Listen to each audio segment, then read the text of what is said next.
All right, everyone, welcome to the last lesson for this unit, finding intercepts of polynomial functions, section 5.8. This lesson basically puts everything together that we've worked on so far. So there's no real new concepts, nothing new that I need to go through with you. And as such, I'm just going to go through some of your textbook questions for this section as part of this lesson. All right, so it's really just a putting it all together lesson. Let's begin with the following question. F at x equals x minus 1 times x plus 2 times x plus 4. Step 1 is determine the zeros of the function and explain how they're related to the test intervals in the table. So here we have some test intervals, right? So meaning some numbers to test in our equation to see what happens to y. What sign does y have when we sub in a number less than -4 into our equation? What happens when we sub in -4? And so on and so on. By the way, this means a number in between -2 and -4, like -3. So we're going to analyze the sign that we get from f at x when we sub those x values in. All right, but first let's just find the zeros. So if I'm finding the zeros, I set y or f at x equal to 0.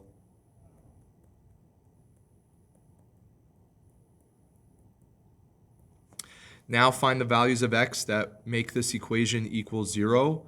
Well, if x minus 1 equals 0 or x equals 1, we would have the equation be satisfied with 0 equals 0 on both sides. Here, if x equaled -2, the entire equation would equal 0 as well. And here, if x equaled -4, the entire equation would equal 0. Okay, now explain how these are related to the test intervals in the table. And it makes sense. Look at how these values are popping up. -4, testing out -4. Then testing out numbers less than -4. Then we actually test out -4 itself. Then we test out between -4 and -2, our other x-intercept. Then we test out -2 itself. Then we test out between -2 and 1. Then we test out 1 itself. And then we test out something greater than 1. So those test interval values are just taken from our x-intercepts. We're going to test values. Okay, we're going to test values above and below and equal to those x-intercepts just to see what's happening to the curve. If I plug in something like -5 and I get a negative y value, that means I must be coming from the negative y direction as I'm approaching -4, right? And so that's what we're doing. It's just to help us draw a more accurate sketch. So let's begin by subbing in a number less than -4. So in this case, let's do -5.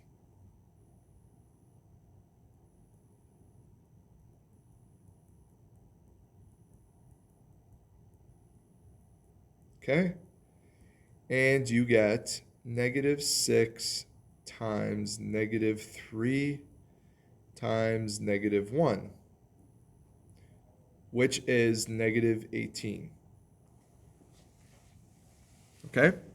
So we get a negative value here, which means our sign of f at x is negative. So we're coming from the negative direction, it seems, as we're approaching our first y-intercept of -4. Let's actually test out -4 now. Guess what we should get? If you guessed 0, you guessed correctly.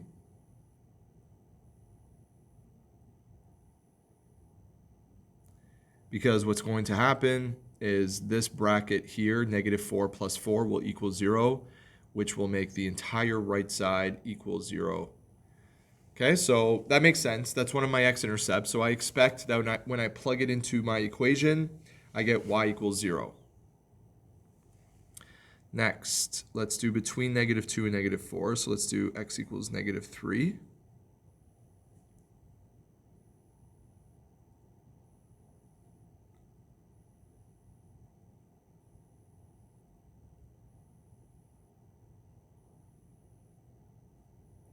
okay, is negative 4 times negative 1 times positive 1, okay, which is positive 4. So we get a positive value.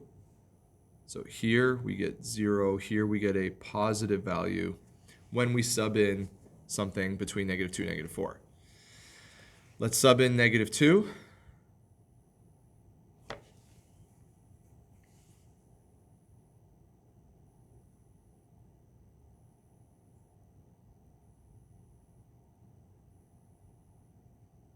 Okay, 0, again, because that is one of our x-intercepts. We expect it to be 0. Y should be 0 there. Next, something between negative 2 and positive 1. Let's pick an easy number like 0.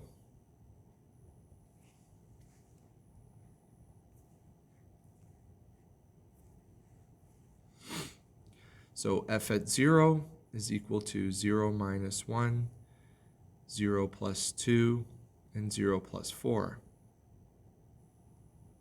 Okay, which is negative 1 times 2 times 4, which is negative 8. Okay, so here we have 0. Here we have negative. Now let's try x equals 1.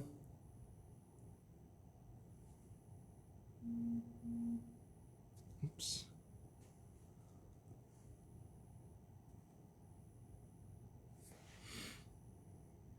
Oh, I apologize there. Subbing in a 1.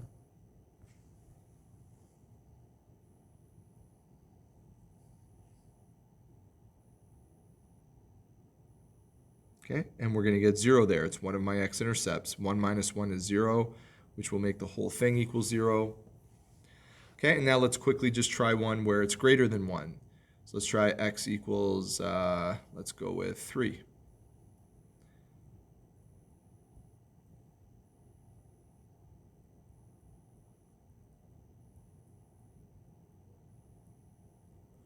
Okay, so we end up with 2 times 5 times 7, which is 70. So we end up back into the positives there.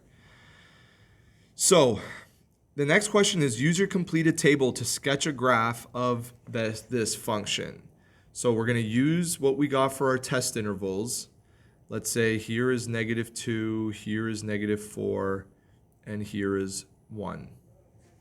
So I know my x-intercepts are here, but the question is, what else does the graph look like? Well, if I look at a number less than negative 4, I'm on the negative side, which means I must be coming through here. Okay? And as x equals negative 4, I get 0. And then when we're between negative 2 and negative 4, I have a positive sign. So it certainly comes up like this. Probably dips back down, because when x equals negative 2, we get 0. Okay, and then between 1 and negative 2, or negative 2 and 1, we're in the negatives. Then when x equals 1, we get 0. And when x is greater than 1, we get 70.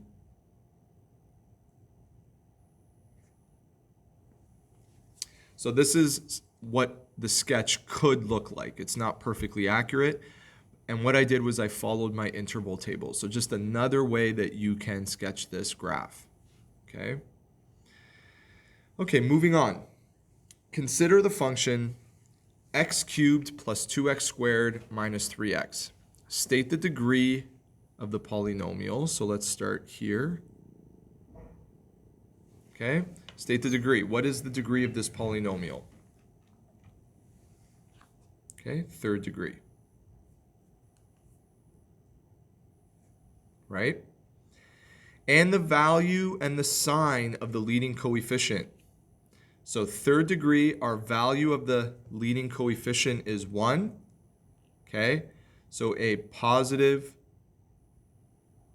1 as leading coefficient.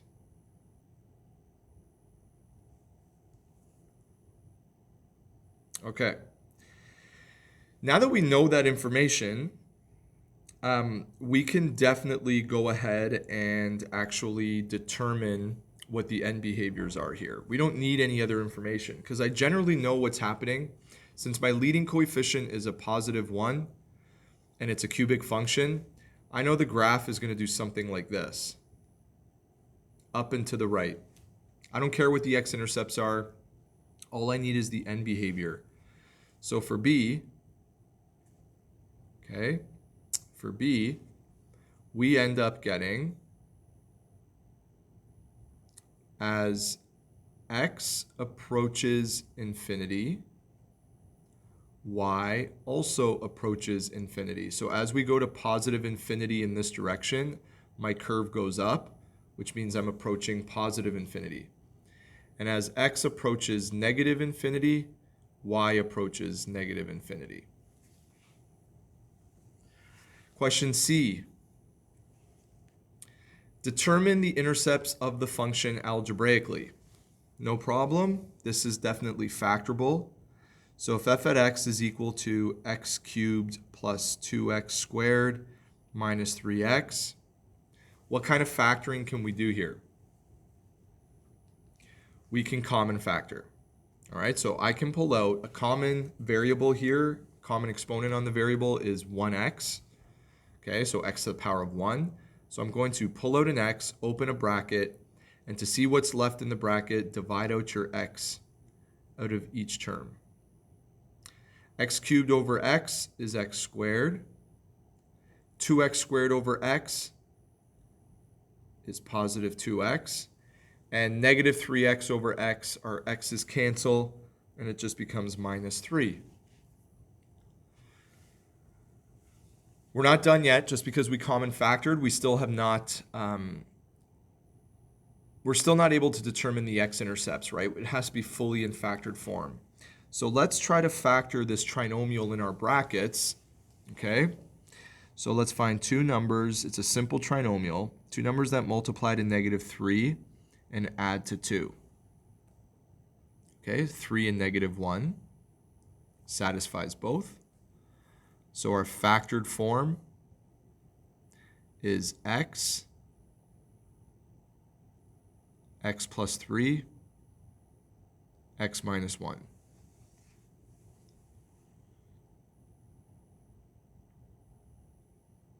What's our x-intercepts?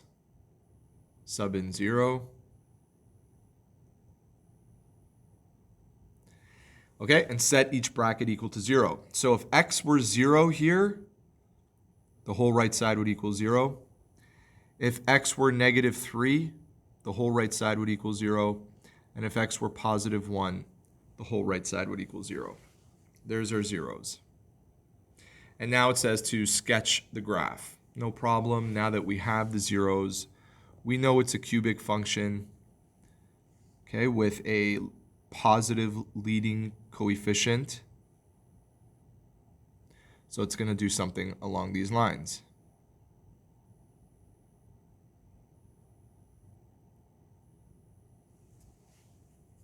Okay, notice that all my intercepts are first order intercepts, meaning there's an exponent of 1 on each of those brackets, meaning it crosses the x-axis through a straight line.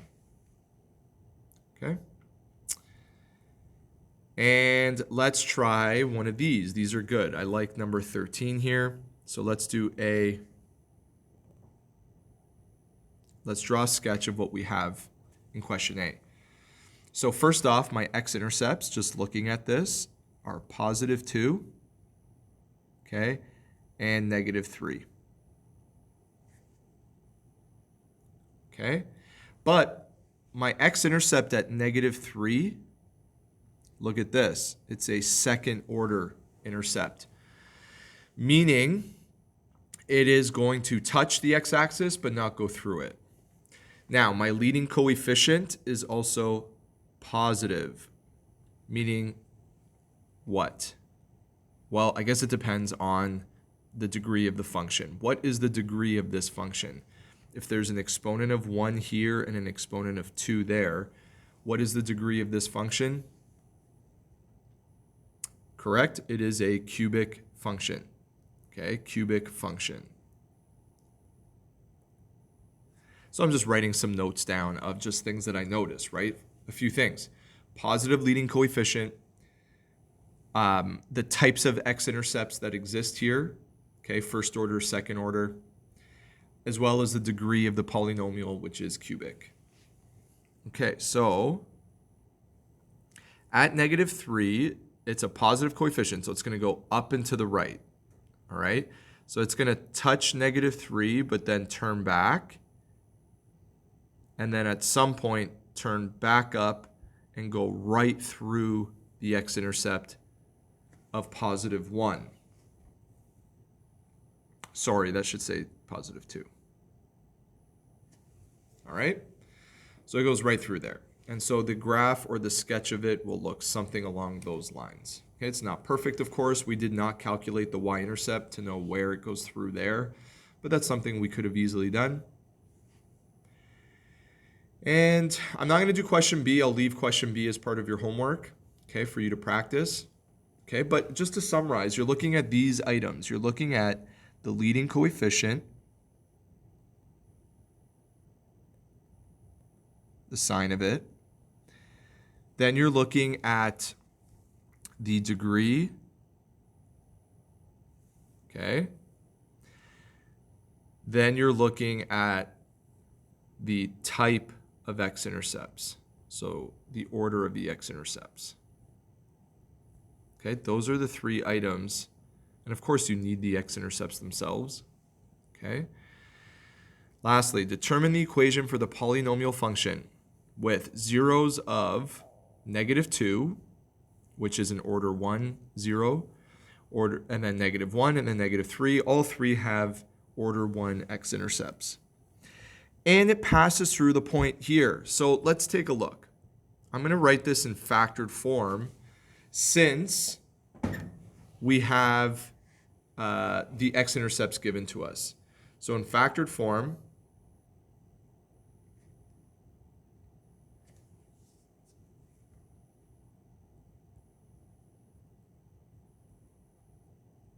okay, there's 3 of them. They are all of order 1.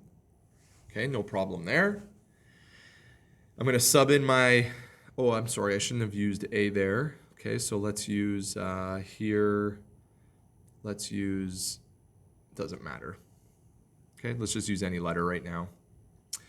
And let's go with x minus -2. Okay, see that? So the minus comes down, and then I plug in my -2. It's not just x minus 2, because what is that going to become? It's going to become x plus 2. Then x minus -1. Okay, and then x minus -3. Notice I don't know what to put here yet. Okay, I know that something must exist for that a value. I just don't know what yet. Okay,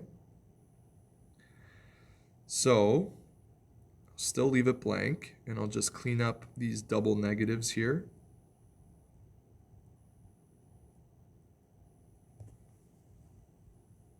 Okay, and again, I reiterate that these exponents here are just 1s because they're all order 1 x-intercepts. They've given us more information here, and we obviously need to use that information. That is good information. That 1, -24, is an x and a y value that I can sub in here and here. Oh, sorry, not there. Here for y, and then here for all my x's. I can sub those values in and then isolate and solve for a. That's how you do these questions. We do need to solve for a.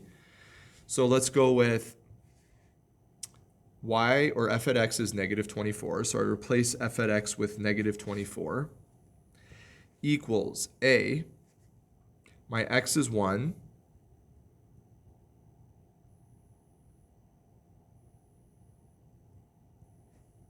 Okay, let's clean this up a little bit.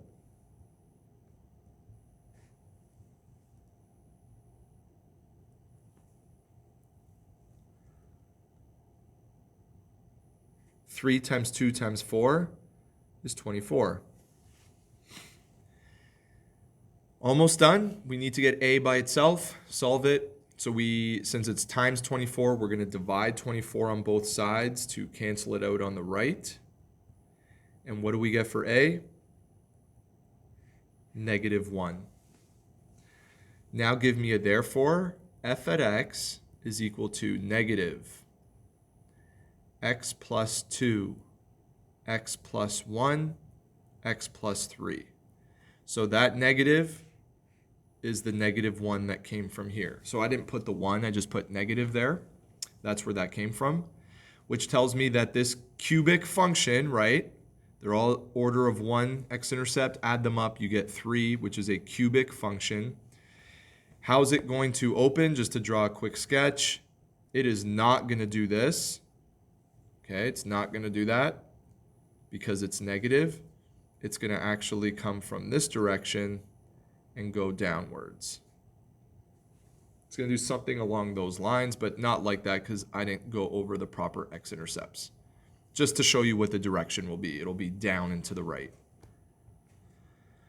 Okay, so that concludes 5.8 of pretty much putting together everything that we've learned.